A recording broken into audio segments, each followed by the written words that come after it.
محمد یاسین وزیر صاحب آپ سوال کرتے ہیں، میں ایک ڈرائیور ہوں، میرا سوال یہ ہے کہ کام میں اگر ہاتھ پر رنگ لگ جائے، بعد میں وہ صاف بھی کر لیا جائے لیکن ہاتھوں پر کچھ قطرے باقی رہیں تو کیا ان پر وضو ہو جاتا ہے یا نہیں؟ دیکھیں، وضو کے لیے ضروری ہے کہ پانی انسان کی جلد پر لگے، چہرہ، اس کے ہاتھ بازو سمیت اور اس کے پاؤں،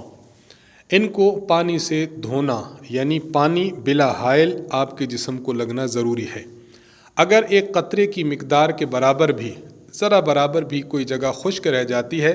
اوپر رنگ لگ گیا یا کوئی ایسی گاڑھی چیز لگ گئی کہ جس کی وجہ سے پانی آپ کے جسم کو نہیں لگ سکتا، مثلا خاتون نے نیل پالش لگائی، کسی کا رنگ لگ گیا یا کوئی اور ایسی چیز جو جم گئی جس کی وجہ سے پانی آپ کے جسم کو نہ لگے، تو اس سے وضو نہیں ہوتا۔ محمد یاسین وزیر صاحب، اگر آپ کے جسم پر رنگ کے کچھ قطرات باقی رہ گئے ہیں تو چونکہ وہاں پر پانی نہیں لگتا، اس لیے آپ کا وضو نہیں ہوا۔ ہمارے وہ دوست احباب جو اس پیشے سے وابستہ ہیں، انہیں اس بات کا بطور خاص اہتمام کرنا چاہیے کہ یا تو اپنے ہاتھوں پر اس کام کے دوران گلوز پہنیں تاکہ آپ کے ہاتھ رنگ وغیرہ لگنے سے محفوظ رہیں،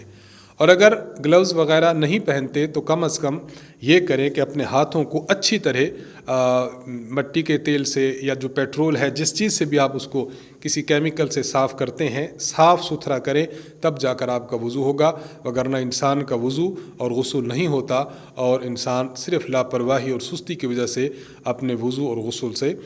جو ہے وہ اس کا نہیں ہوتا، اور نماز ہے اور اسی طرح تلاوت قرآن پاک ہے، اس سے انسان جو ہے وہ محروم رہتا ہے، اس لیے اس کا اچھی طرح اہتمام کرنا چاہیے۔